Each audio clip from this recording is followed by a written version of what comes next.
भारत के एक सुदूर और धूल भरे गांव में अजय और उसकी नन्ही बहन रिया एक टूटी फूटी मिट्टी की झोपड़ी में अपनी जिंदगी काट रहे थे। सूरज उगने से बहुत पहले जब पूरी दुनिया सोई होती थी, अजय खेतों में भारी बोरियां ढोता था। उसकी पीठ पर लदा हर किलो वजन रिया की दवा के लिए बचाई गई एक एक कौड़ी की उम्मीद था। लेकिन गांव का दबंग राजा एक साए की तरह उसका पीछा करता। वो अक्सर अजय को बीच रास्ते में रोकता, उसकी मेहनत की कमाई छीन लेता और उसे बेरहमी से जमीन पर पटक देता। राजा पूरी भीड़ के सामने चिल्लाता, ओपन कॉर्नर ब्रैकेट, तुम्हारी बहन कभी ठीक नहीं होगी, तुम जैसे गरीबों का नसीब सिर्फ तड़पना है। अजय चुपचाप धूल झाड़ कर खड़ा हो जाता, उसकी मुट्ठियां भीग जाती और आंखों में आंसू की जगह अंगारे दहकने लगते। एक मनहूस शाम अजय अपनी पूरी जमा पूंजी लेकर घर की ओर भागा, लेकिन राजा ने उसे फिर घेर लिया।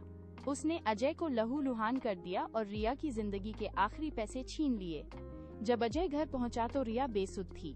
उसने अजय का हाथ पकड़ा, एक आखिरी ठंडी सांस ली और उसकी आंखें हमेशा के लिए बंद हो गईं।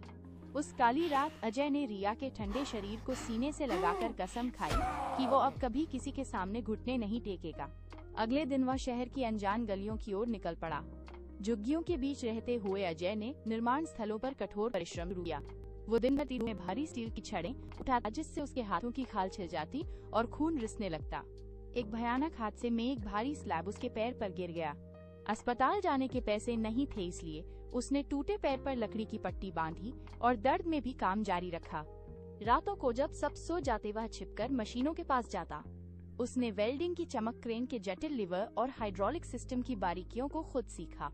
सालों की अटूट मेहनत के बाद उसने अपना छोटा व्यवसाय खड़ा किया। हालांकि उसके पार्टनर ने उसे धोखा देकर फिर से सड़क ला दिया, लेकिन अजय अब टूटने वाला इंसान नहीं था। उसने कानूनी दांव पेच सीखे धोखेबाज को अदालत में घसीटा और अपनी सल्तनत वापस पाली। उसकी इसी आग को देखकर एक बड़े उद्योगपति ने उसे अपना मुख्य मैनेजर बनाया और अपनी बेटी माया का हाथ उसके हाथ में दे दिया। कई साल बीत गए और गांव की वही धूल भरी सड़क आज एक चमचमाती काली लग्जरी कार के टायरों से गूंज उठी।